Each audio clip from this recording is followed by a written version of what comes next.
Georgia, Alabama. Who wins the SEC and do two get in from the conference? Mark Rogers TV, the voice of college football. Talking Tide, talking Dogs, a rematch of last year's national championship game in Atlanta at the SEC title game. We bring in Stephen M. Smith from Touchdown, Alabama to talk up the Tide. Steve, how you doing today? Doing well, Mark, and yourself? I'm doing great. This is the best time of year for a college football fan. We came off rivalry weekend. We dive into championship play and all sorts of college football playoff scenarios and just good football, hopefully, in store for us this weekend. And I think the cream of the championship games, conference championship games, obviously the SEC, it's the oldest. It's determined more championships and BCS participants. And this year we have more of the same, the two highest ranked teams on one field with Georgia and Alabama. So this has to bring back thoughts of when these two teams last got together. It does, and not just that, but these two teams have had some great matchups in recent years. From 2008, the blackout game, the 2012 SEC title game, which came down to the very last possession with Aaron Murray and the Dogs trying to score a touchdown, but just came up short there. The 2015 game where Alabama was in Athens, Georgia.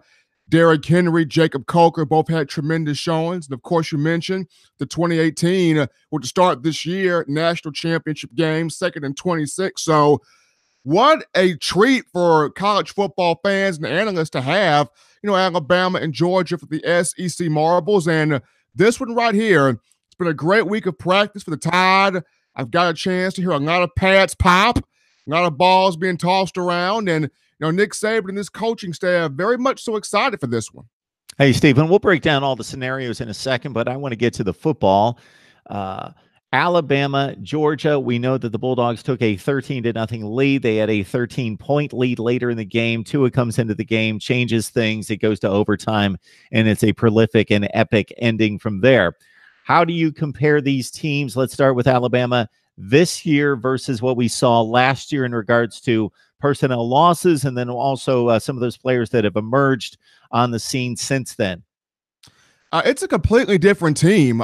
First off, with personnel losses, not having Calvin Ridley, not having Bo Scarborough, and among other players, it makes a big difference. And also defensively, not having Minkah Fitzpatrick, Ronnie Harrison, Tony Brown, Anthony Averett, basically an entire secondary and some guys on the defensive line, it makes a difference. But offensively, this is a completely different unit. Tua Tagovailoa this season has shown he's not just the one-throw quarterback, the one-half quarterback. He is the complete package. He has had a record-setting season. People talk about Damian Harris and the difference he has made coming back for his senior year, but Josh Jacobs is the most complete running back on this team. Can run the ball well, very efficient, catching the ball out the backfield, an underrated pass blocker, and just an all-around do-it-all type of back. And of course, he can also do some things on special teams. And the wide receiving unit, everybody's eating, from Jerry Jeudy to Henry Ruggs to Jalen Waddle to Irv Smith Jr. Everybody's getting a chance to touch the football. And that's something that you have not really seen from Alabama in recent years, despite having a guy like Lane Kiffin as your offensive coordinator or Brian Dable from a year ago. So Mike Loxley as the OC calling plays and pairing him with Dan Enos as the quarterback coach and Josh Gaddis as the co-OC and wide receivers coach has really brought this offense to life.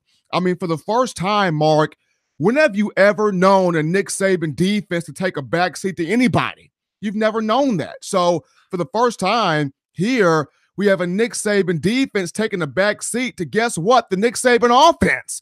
And I remember Damian Harris mentioned a while back that it was about time for the offense to finally take that next step, because for so long all you heard was, well, Tide defense and Tide run game, or it's all about the Nick Saban defense. Well, now Alabama's offense with the quarterback and Tua pulling the trigger here, it's who do you double cover, who do you stop? Because Henry Ruggs, Jalen Waddle, Irv Smith Jr., Jerry Jeudy, they're all getting a chance to make plays. And even Devontae Smith, throwing him in there, getting chances to make plays. So While the personnel losses, as you mentioned, it's different not having Calvin Ridley.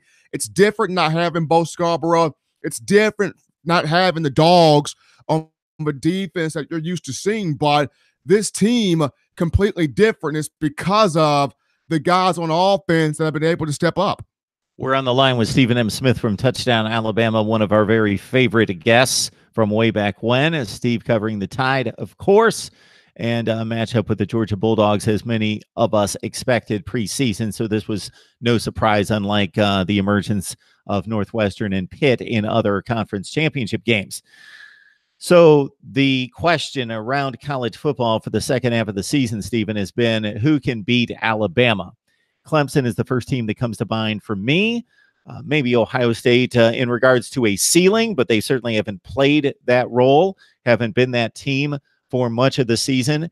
But the team that should have no fear, the team, if there's any team out there that shouldn't be intimidated, it would be Georgia, because they stood on the same field last year.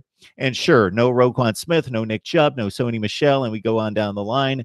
But the majority of players on this field that are going to take the field on Saturday, they've stood toe-to-toe. They've matched the speed. They've matched the effectiveness. They took this team right down to the final play. So the intimidation factor or the fear of the unknown of, oh, this is Alabama, we've never played them before, certainly not a factor in this game. And this is the one team that could say that even beyond Clemson. It is, and not just for those reasons, Mark. The coaches, Kirby Smart knows Nick Saban. Nick Saban knows Kirby Smart. I mean, Kirby Smart was a part of the Alabama staff for 9 years, from 2007 to 2015. So he knows Alabama's tendencies. A lot of things that are ran at Alabama defensively are being run at Georgia right now. And not just Kirby Smart, Mel Tucker knows Nick Saban. Mel Tucker was a part of the Crimson Tide staff in 2015 as a defensive backs coach. So both parties know the other's tendency. Now, both parties may think of some things on the side to conjure up in this game that the other may not know about, but the mass majority of what both teams do, the coaches know about. So the coaches know each other. A lot of the players know each other. Alabama recruits the state of Georgia. Georgia recruits the state of Alabama. And you look at guys on the Georgia side here, not just Jake Fromm, but DeAndre Swift wants this game. DeAndre Swift saw how Nick Chubb and Sony Michel played a big role in last year's meeting to start this season, and DeAndre Swift wants some of that, along with Elijah Holyfield. Riley Ridley stood toe-to-toe with his brother Calvin last year and actually had better numbers than Calvin, despite the fact that Calvin had a touchdown reception late in the football game. So everybody across the board knows each other. They played against each other before. They know the tendencies. And the fact that, Kirby has had a full year to process the loss, to look at what took place. He's coming out for blood. He's coming out for vengeance because he knows he's got an opportunity to rectify some things. And I think the X factor in this game, Mark, may be offensive coordinator Jim Chaney, where Georgia's concerned. Last year, he got a bit conservative down the stretch. When Georgia had a 13-0 lead, he chose to run the football more, try to slow the game down, take some of the air out of it, instead of keeping his foot on the gas. Does Jim Chaney mix it up a little bit in the SEC title game? That's the question for me of the X Factor is Jim Chaney. Stephen M. Smith from Touchdown Alabama on the line with MarkRogersTV, the voice of college football, bringing you the best in discussion, debate, and analysis. Stephen, if Alabama loses, do they make the college football playoff? And should they make the college football playoff? Do they make the college football playoff? Yeah. Should they make the college football playoff? No. Just due to Alabama losing this game, you are not the conference champion. And you look at if Oklahoma wins the Big 12 title, you look at Ohio State, if it takes out Northwestern and do it in dominant fashion, then the committee looks at, okay, Ohio State is showing us that they deserve to be in here, building off the big win over Michigan and doing it again against Northwestern. Like I said, if Oklahoma manhandles Texas, the only loss that it had on its resume prior to the Big 12 title game, it would be very hard to put Bama back in there. Just seeing how Bama not the conference champion. Last year, it was not the conference champion and got in, but it was because of the fact that some programs did not do what the committee thought it would do in manhandling the competition it faced on conference championship week. If Ohio State puts the hammer to Northwestern, like it did against Michigan, if Oklahoma decisively takes care of Texas, and Alabama does not beat Georgia, it's very hard to put Bama in there. Does Bama get in there? They'll find a way to possibly sway it in. Should it get in? No. So the difference between last year and this year, of course, is you're comparing an Alabama team with one loss that did not make the conference championship game with an Ohio State team that did win the conference, but they lost 2 games, versus possibly Oklahoma and Ohio State with 1 loss versus Alabama with 1 loss as a non-conference champion. So a little bit of a different equation possibly this year if it plays out that way. But if Vegas gets their way, of course, they see Alabama as a 13 to 14 point favorite. What does Georgia need to do to pull off what is an upset, but still with one of the top 3 or 4 teams in the country? It's inexplicable. Well, it is. It's Bama dominance is what it is, but that Georgia, this being this good, is a heavy favorite. What Georgia's going to have to do, definitely win convincingly, and by convincingly, at least by 10. Between 10 and 14 is what Georgia's going to have to do. And it starts off with offensively. I brought up Jim Chaney. He's going to have to mix some things up. They're going to have to be able to run the football with Swift and Holyfield and then hit some key vertical passes with Jake Fromm. He's got the weapons: Riley Ridley, Miko Hardman, Jeremiah Holloman, and at tight end, Isaac Nauta. So the weapons are there for Georgia. Have to mix it up and keep some balance there. Defensively, the game plan for every team has been come after Tua Tagovailoa, make him feel as uncomfortable as possible.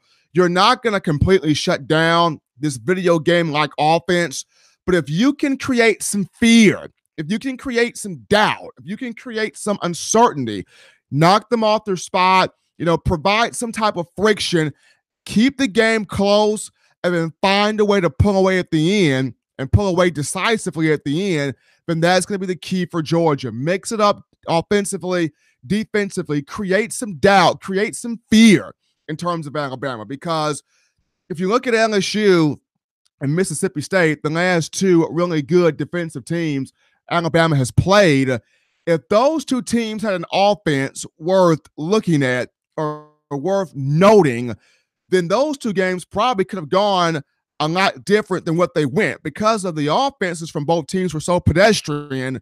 That's how Alabama's defense was able to feast on those 2 teams, and the offense was able to get what it needed to get, despite the fact that Tua dealing with some light knee issues there. So for Georgia, it's mixing it up on offense, defensively, finding ways to create fear, a presence of fear in the minds of a team like Alabama that doesn't have much to fear quite often.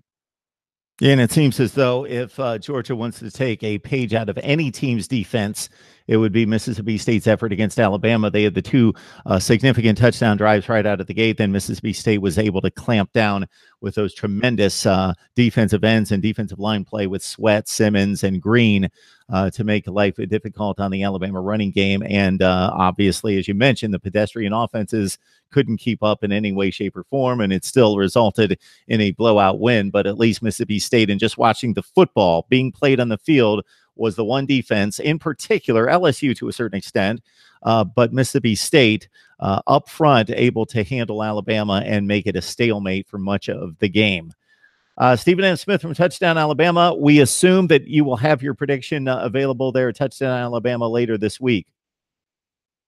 It will be up there, as I'm working on a couple of more pieces before taking the road to Atlanta to be a part of the craziness known as the SEC fanfare and the Southeastern Conference title game. But the score prediction will be going up pretty soon here. All right, Stephen, I appreciate it. Enjoy the game, and we will talk to you soon. Thank you, Mark. I appreciate it.